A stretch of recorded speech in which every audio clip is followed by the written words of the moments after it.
तेजल नागरे तुम्हा सर्वांचं स्वागत करते आणि बुलेटिनच्या सुरुवातीला आज बातमी आहे वाल्मिक कराड संदर्भात। खंडणी प्रकरणामध्ये तुरुंगात असलेल्या वाल्मिक कराडला अखेर मकोका लावण्यात आलेला आहे।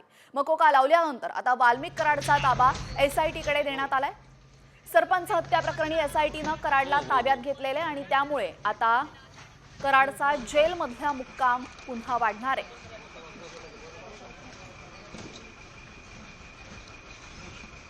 प्रकरणामध्ये वाल्मिक कराड यांना न्यायालयीन कोठडी सुनावलेली आहे। हे बाद तेच मुद्द्यावर पुन्हा न्यायालयाने कुठलेही त्यांची घेतले नाही, दखल घेतली नाही, पोलिसांची आणि सरकारी वकिलाची दखल घेतली नाही, त्यामुळे न्यायालयीन कोठडी खंडणीच्या प्रकरणात सुनावली आहे। तर सरपंच संतोष देशमुख हत्या प्रकरणी सर्व आरोपींना मकोका लागलेला आहे। कोण कोण आहेत यामध्ये सामील आपण पाहूया। वाल्मिक कराडला आत्ताच मकोका लावण्यात आलेला आहे। यासोबतच विष्णू चाटे आणि जयराम चाटे यालाही अटक करून मकोका लावण्यात आलेला आहे। प्रतीक घुले, महेश केदार, सुदर्शन घुले, सुधीर सांगळे, सिद्धार्थ सोनावणे, कृष्णा अंधळे,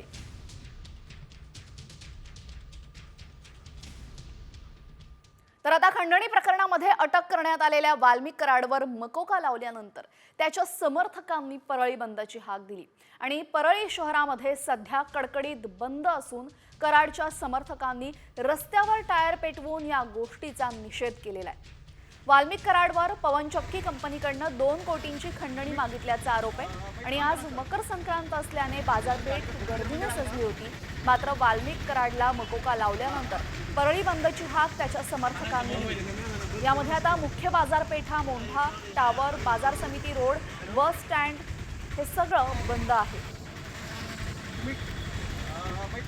परळीमध्ये कराड समर्थकांकडनं बंदची हाक देण्यात आलेली आणि कडकडीत बंद सध्या परळीमध्ये आपण पाहतोय।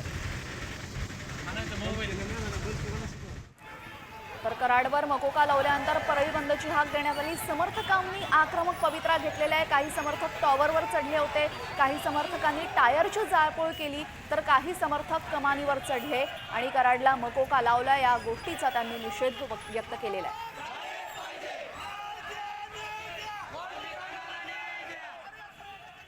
तर कराडला मकोका लावल्यानंतर परळीमध्ये वाल्मिक कराडचे समर्थक रस्त्यावर उतरल्याचं आपण पाहिलं।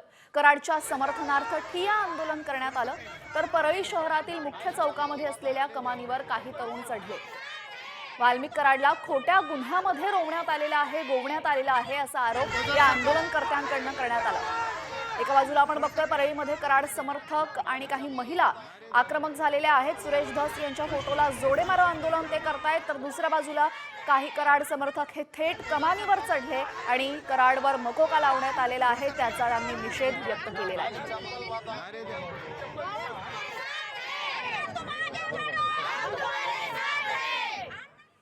तर परळीमध्ये वाल्मिक कराडचे समर्थक चांगलेच आक्रमक झालेले पाहायला मिळतात। परळीमध्ये एका तरुणीने तर अंगावर रॉकेल ओतून स्वतःला पेटवण्याचा प्रयत्न केलाय।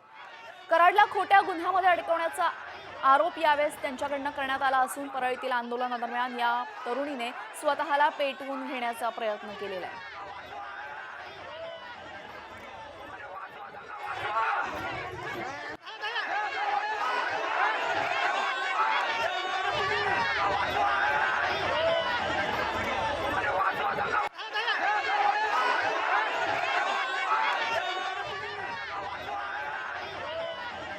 तर कराडला मकोका लावल्यामुळे एका तरुणीने स्वतःला पेटवून घेण्याचा एका बाजूला प्रयत्न केलेला आहे, तर दुसऱ्या बाजूला परळी बंदची हाक दिल्यानंतर काही अज्ञातांनी बस फोडलेली आहे। वाल्मिक कराडवर मकोका लावल्यानंतर त्याचे समर्थक आक्रमक झाले।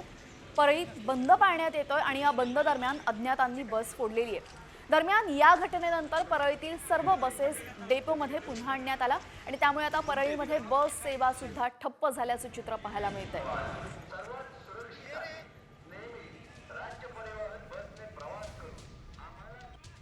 तर परळीमध्ये होणाऱ्या आंदोलनामध्ये फक्त कराडचे समर्थकच नाही तर वाल्मिक कराड यांच्या आईने सुद्धा ठिय्या आंदोलन केलेले। राजकीय सूड भावनेतून आपल्या मुलाला अडकवण्यात आल्याचा आरोप कराडच्या आईने केलेला आहे। तर मुलाला न्याय देण्याच्या मागणीसाठी कराडची आई परळी पोलीस स्टेशन बाहेर ठिय्या आंदोलनाला बसलेली आहे। बिघडलेली आहे, डॉक्टरांची तपासणी करतायत।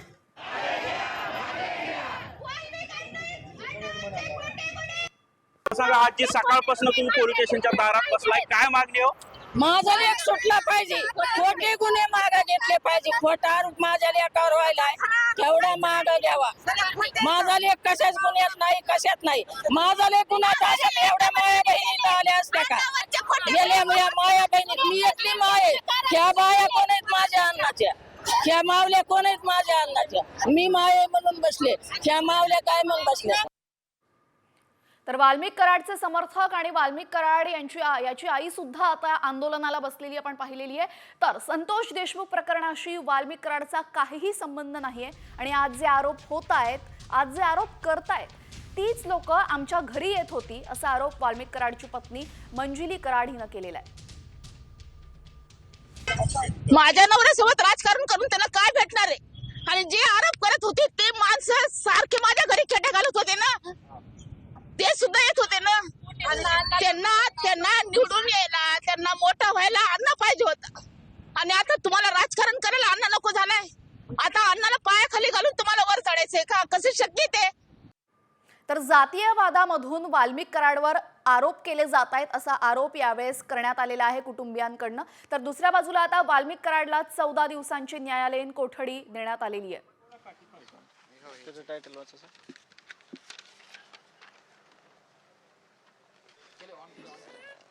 FIR जे आहेत ना आपले, त्याप्रमाणे काही त्यातले शॉर्ट आउट मुद्दे करून त्यांना आपण दिलेले आहेत. बरं, तुम्ही काय व्हिडिओ वगैरे मागण्यासाठी अर्ज केलाय का? नाही नाही नाही, व्हिडिओ मागण्याचा अर्ज पण केला नाही आणि ते तपासाचा भाग आहे. काय काय मागणी केली? काय काय मागणी आहे? मागणी आम्ही चर्चा केली त्यांच्यासोबत. पण आता समाधानी आहात का तुम्ही? नाही, तपास चालू आहे ना, सगळा तपास होणं बाकी आहे ना. तपास चालू आहे ना त्यांचा, योग्य दिशेनं चालू आहे एवढं आम्हाला त्यांनी आश्वस्त केलं. आणि आम्ही बरं, तुम्ही 2 अधिकाऱ्यांची नेमणूक SIT मध्ये करावी अशा प्रकारची मागणी केली होती. ही मागणी तुम्ही वरिष्ठांपर्यंत पोहोचवली आहे का? आणि त्यांचं काय म्हणणं होतं या? संध्याकाळी आपल्याला ते कळालं. आपण मागणी केलेली आहे. मग संध्याकाळी आपल्याला त्या तेली साहेबांना नाही बोललो मी, पण मागणी केलेली आहे साहेबांकडं, तर आम्हाला ते संध्याकाळी कळलं. एक आरोपी फरार आहे, त्या संदर्भात तुम्ही काही चौकशी केली का? आणि त्या संदर्भात SIT तुम्हाला काय सांगितलं? नाही, ती CIDच्या अधिकाऱ्यांसोबत काल जी चर्चा झाली ती लवकरच ते आरोपी जेरबंद होईल असं सांगण्यात आलं होतं आणि तो आरोपी जेरबंद होईल. आज वाल्मिक कराड यांच्यावर 302 आणि मुख्याच्या अंतर्गत काही दाखल करण्यात आलेला आहे आणि त्याच्यानुसार त्यांना आता जे आहे ते उद्या परत कोर्टात हजर केलं जाणार. काय तुमची पहिली प्रतिक्रिया त्याच्यावर? काय प्रतिक्रिया नाही, त्यांचं जे काम आहे सगळं CIDचं, पोलीस यंत्रणेचं, SITचं ते काम करत आहे.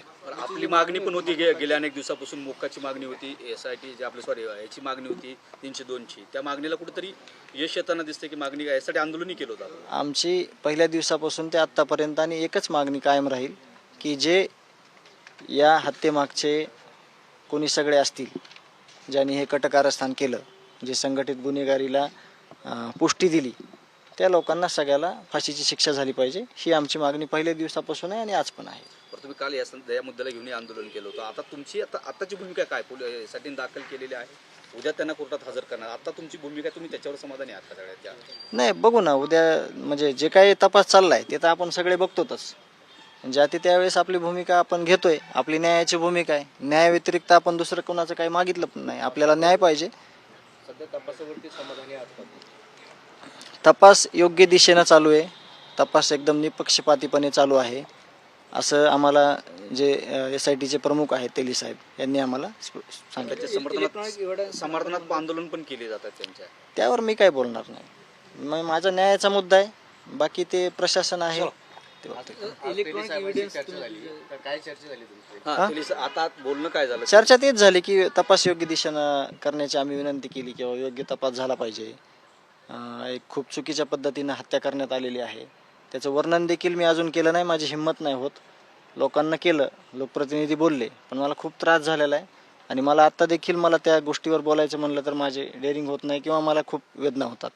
आपण त्या अर्जात इलेक्ट्रॉनिक एव्हिडन्सचा उल्लेख केला, नेमकं काय अपेक्षित आहे? आम्ही त्यांना जी माहिती मागितलेली किंवा आम्ही सांगितलेली, आम्हाला तपासाच्या दिशेनं जे तपास आहे जो व्यवस्थित व्हावा हेच मुद्दे आहेत, बाकी दुसरं काहीच नाही. आणि कालच आम्ही आलो होतो, पण तेली साहेब नव्हते, आज आले, आम्ही त्यांना भेटलो.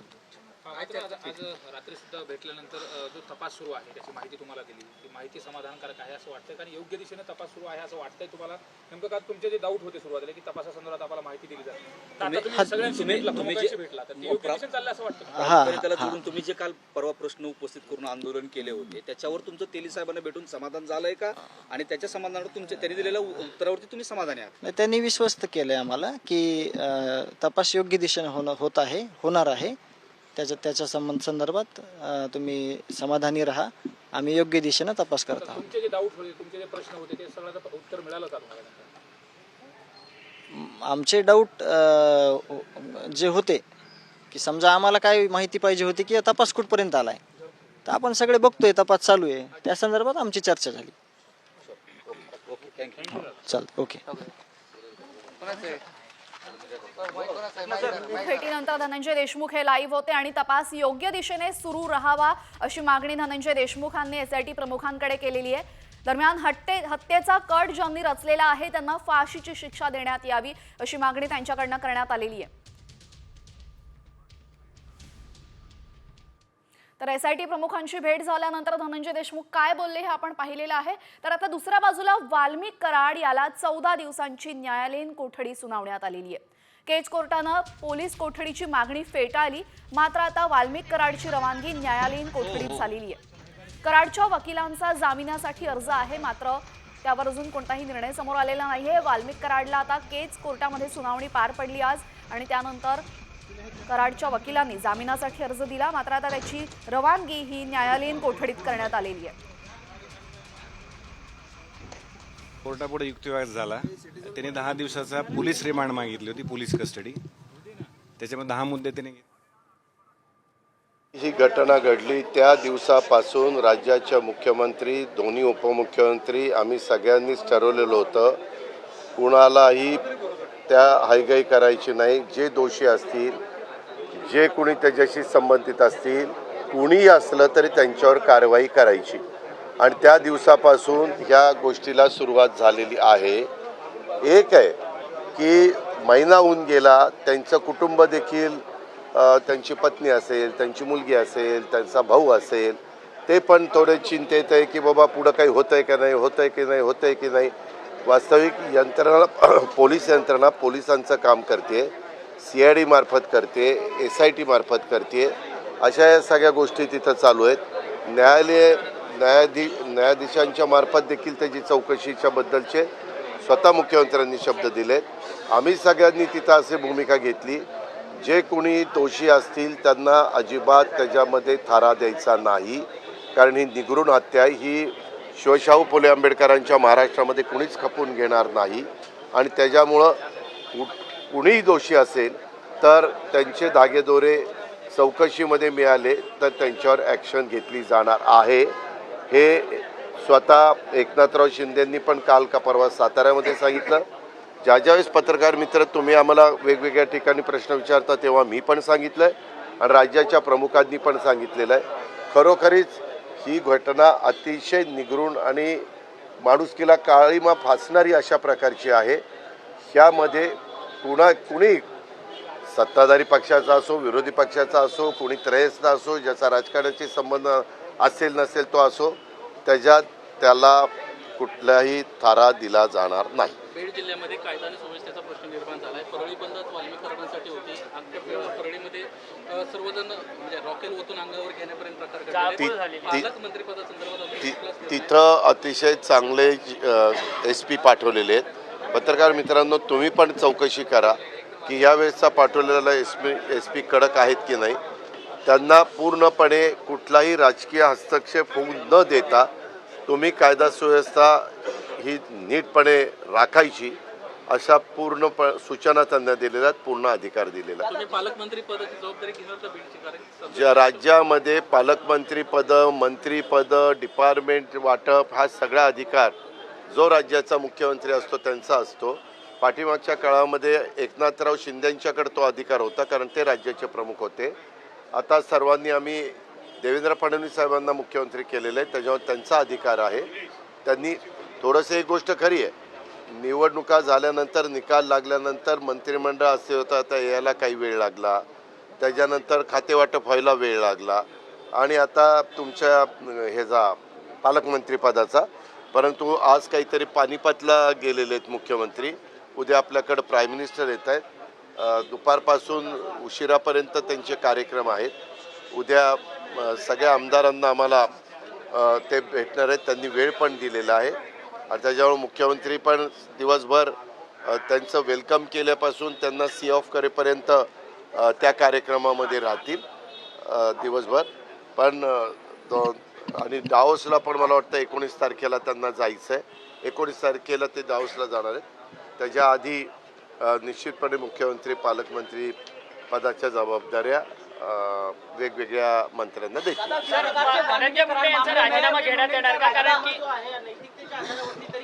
जे कोणी दोषी असेल त्यांच्यावर कारवाई करा असं मुख्यमंत्र्यांना सांगितलेलं आणि मुख्यमंत्री त्या पद्धतीनं दोषींवर कारवाई करतायत.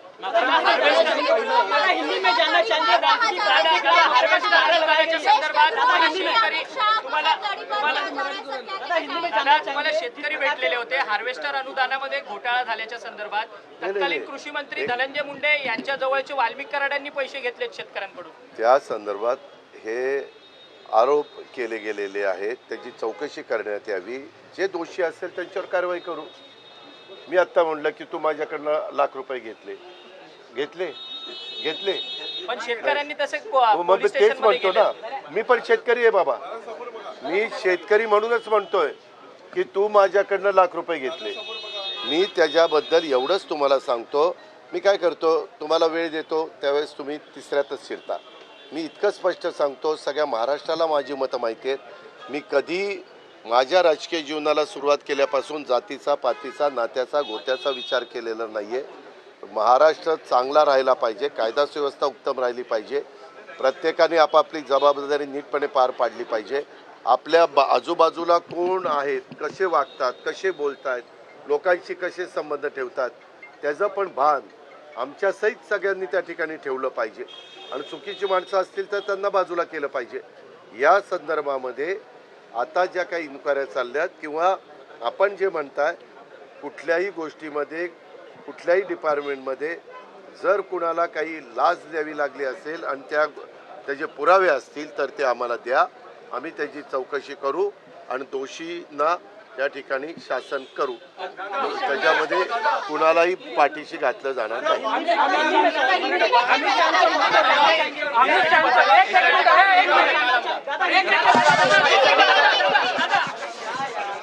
तर आपण पाहिलं, उपमुख्यमंत्री अजित पवार हे बोलत होते. या प्रकरणामध्ये सरपंच संतोष देशमुख हत्या प्रकरणामध्ये जे पण कोणी आरोपी असतील त्यांची हयगय केली जाणार नाही असं आश्वासन त्यांनी दिलेलं आहे. तर दुसऱ्या बाजूला आपण पाहतोय परळीमधली दृश्य, कराडवर मकोका लावल्यानंतर समर्थक आक्रमक झालेले आणि ज्या पद्धतीने सकाळी एका तरुणीने आत्मदहनाचा प्रयत्न केला तसाच आत्मदहनाचा प्रयत्न या तरुणांकडनं होत असल्याचं आपण पाहतोय.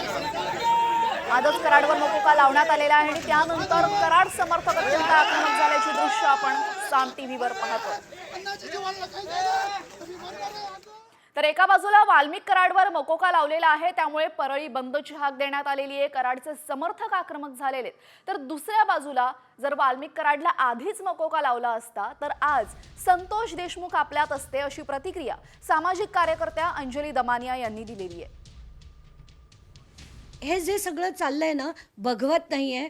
मोका जर मी पुन्हा म्हणते, तो जर मे महिन्यात लागला असता तर आज संतोष देशमुख आपल्याबरोबर जिवंत असते.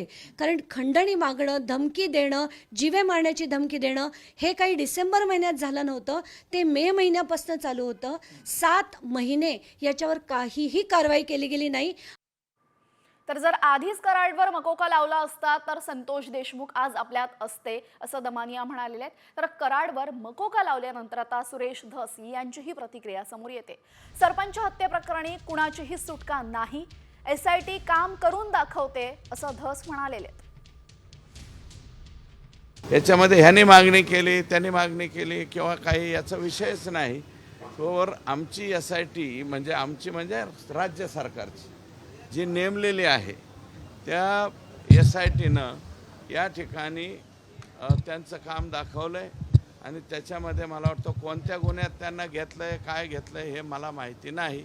परंतु आता ह्याच्यामध्ये कोणालाही सोडणार नाही. कायद्याच्या कचाट्यात जे जे सापडतील ते कायद्याच्या अंतर्गत येतील. तर कायद्याच्या कचाट्यातून कोणताही आरोपी सुटणार नाही असं धस म्हणालेत.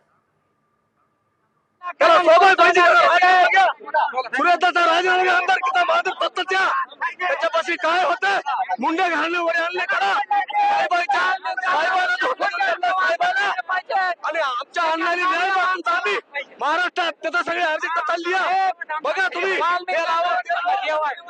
आमच्या वाल्मिकांना गुन्हे दाखल वापस झाले पाहिजे. देव माणूस आहे, देव तर आहे.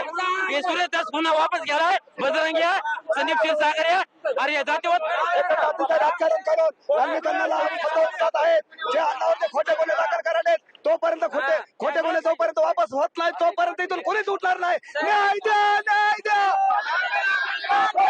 जातीवादीचं राजकारण थांबत नाही आणि अण्णाला जे अन्यायावर जे खोटे गुन्हे दाखल करून अण्णाला कुठं आष्टीचा मोका लावतो म्हणताय. कशामुळे मोका लावायचा? तुम्ही निष्पन्न काय केलं? तुम्ही जे CID मध्ये SIT मध्ये जे कायद्यामध्ये येईल त्यामध्ये काय व्हायचं तर होत्या.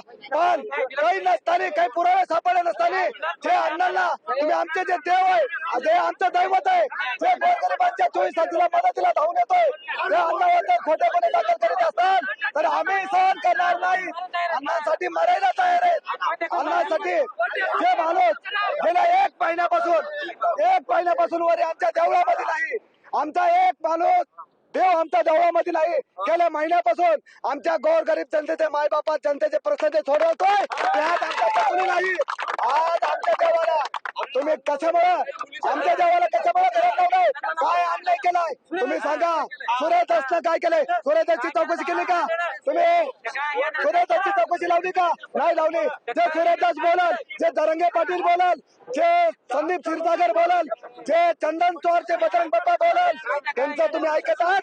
आणि आमच्या न्यायमूर्ती म्हणून ओळखले जाणारे अण्णा त्यांच्यावर तुम्ही खोटे गुन्हे दाखल करतात. माघारी अशी आंदोलकांनी आत्मदहनाचा देखील परळीमध्ये सध्या सगळे आंदोलक जे आहेत सगळे वाल्मिकी कराड्यांचे समर्थक जे आहेत ते परळी पोलीस शहर पोलीस स्टेशन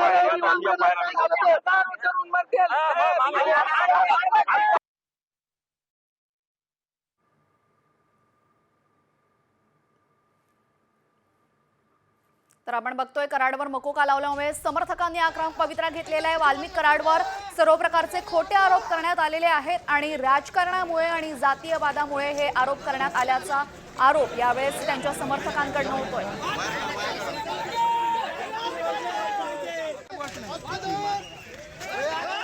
तर परळी बंद मधल्या सर्व बातम्यांकडे आपलं असंच लक्ष असणार आहे. तुर्तास आपण बातम्या पाहूयात कृषी विषयक. मावळ तालुक्यातील फुल शेती करणारा शेतकरी आता चिंतेत आहे. फुलांना बाजारामध्ये भाव मिळत नसल्याने शेतकरी हतबल झालेला आहे. त्यामुळे शेतकरी झेंडू फुलाच्या शेतीवर ट्रॅक्टर फिरवण्याच्या तयारीत आहे.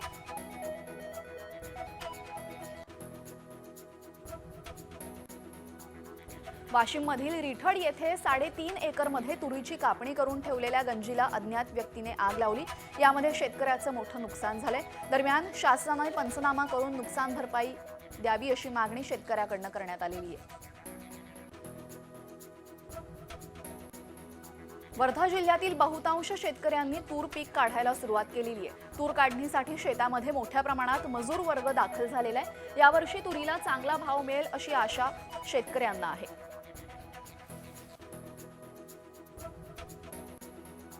मावळ तालुक्यातील शेतकरी विविध फुलांची शेती करून उदरनिर्वाह करू लागलेले आहेत. रोजच्या वापरासाठी लोकांना लागणाऱ्या झेंडू आणि बिजलीच्या फुलांची बाजारपेठेमध्ये मागणी घटली आहे. त्यामुळे फुल शेतकरी आता चिंतेत सापडलाय.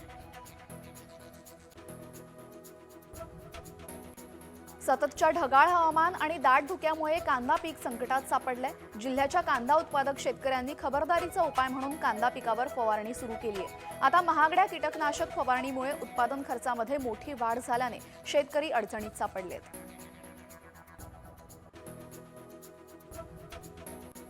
बारामतीच्या कृषी प्रदर्शनामध्ये शेतकऱ्यांना लाल आणि निळ्या रंगाची केळी पाहायला मिळणार आहे. बारामतीमध्ये 16 ते 20 जानेवारी दरम्यान कृषी प्रदर्शन आयोजित करण्यात आलंय आणि या प्रदर्शनामध्येही लाल आणि निळ्या रंगाची केळी शेतकऱ्यांना पाहायला मिळेल.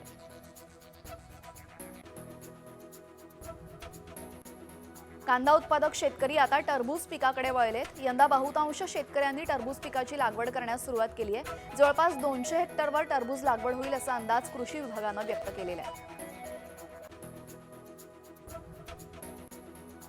रबी पिकातून दादर ज्वारीचा कडबा यंदा मुबलक प्रमाणात मिळणार आहे. पुढील महिन्याच्या अखेरीस रबी पिकांचा चारा मिळेल अशी स्थिती आहे. यंदा चाऱ्याचे दरही कमी राहतील असा अंदाज वर्तवला जातोय.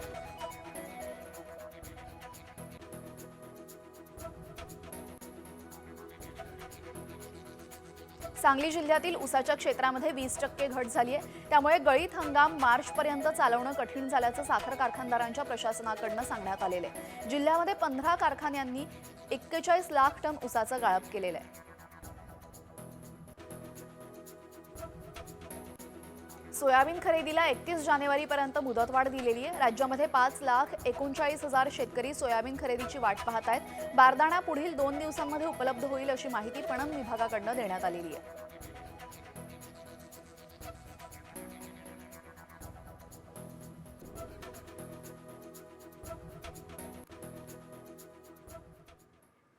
तुम्ही जर लग्नासाठी सुंदर मुलगी शोधताय तर जरा थांबा. कारण लग्नाविनाच किंवा प्रेयसीविना जगणाऱ्या कोट्यावधी पुरुषांसाठी एक मोठी गुड न्यूज आहे. आता तुम्हाला सुद्धा अगदी जशी पाहिजे तशीच गर्लफ्रेंड किंवा बायको मिळणार आहे.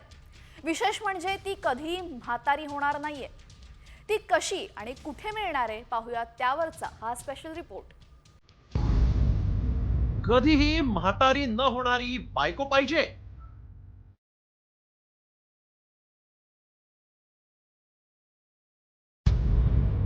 लग्नासाठी सुंदर मुलगी शोधताय? जरा थांबा.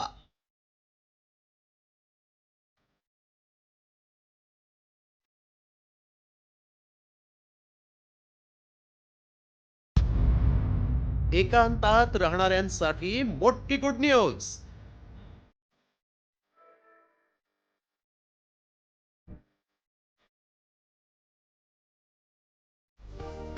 हल्ली प्रेम प्रकरणात ब्रेकअपचं आणि लग्नात डिवोर्सचं प्रत्येकाला टेन्शन असतं.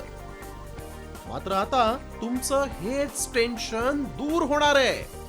जशी तुम्हाला हवी अगदी तशीच गर्लफ्रेंड तुम्हाला सहज मिळणार आहे.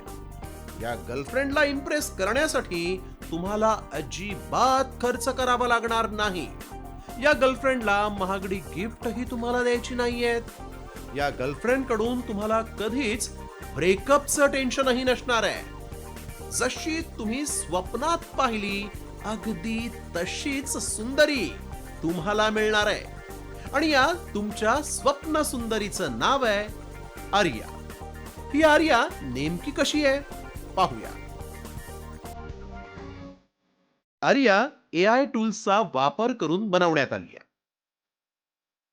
बुद्धिमत्ता अगदी जिवंत माणसासारखी. चेहरा, केसांचा रंग आणि केश रचना कस्टमाइज करता येणार. आर्याच्या संपूर्ण शरीरात 17 मोटार्स. पण जर तुम्हाला आर्या तुमच्या सोबत हवी असेल तर मात्र तुम्हाला तुमचा खिसा रिकामा करावा लागेल. या गर्लफ्रेंडवर किती खर्च करावा लागेल पाहूया. कंपनीकडून आर्याच्या 3 आवृत्त्या लॉन्च. फक्त चेहरा आणि मानेसाठी 8,80,000 रुपये. दुसऱ्या मॉडेलसाठी 1,29,00,000 रुपये. तर पूर्ण आकाराच्या आर्यासाठी सुमारे 1,50,00,000 रुपये. आपल्या दिलखेचक अदा दाखवून पुरुषांना घायाळ करणारी आर्या ही रोबोटिक गर्लफ्रेंड विशेषतः एकटं राहणाऱ्यांसाठी सोबतीला असेल. त्यामुळे तुम्ही देखील जर विना कटकट गर्लफ्रेंड आणि बायकोच्या शोधात असाल तर आर्याचा पर्याय हा तुमच्यासाठी उत्तम ठरू शकतो. फक्त पैसे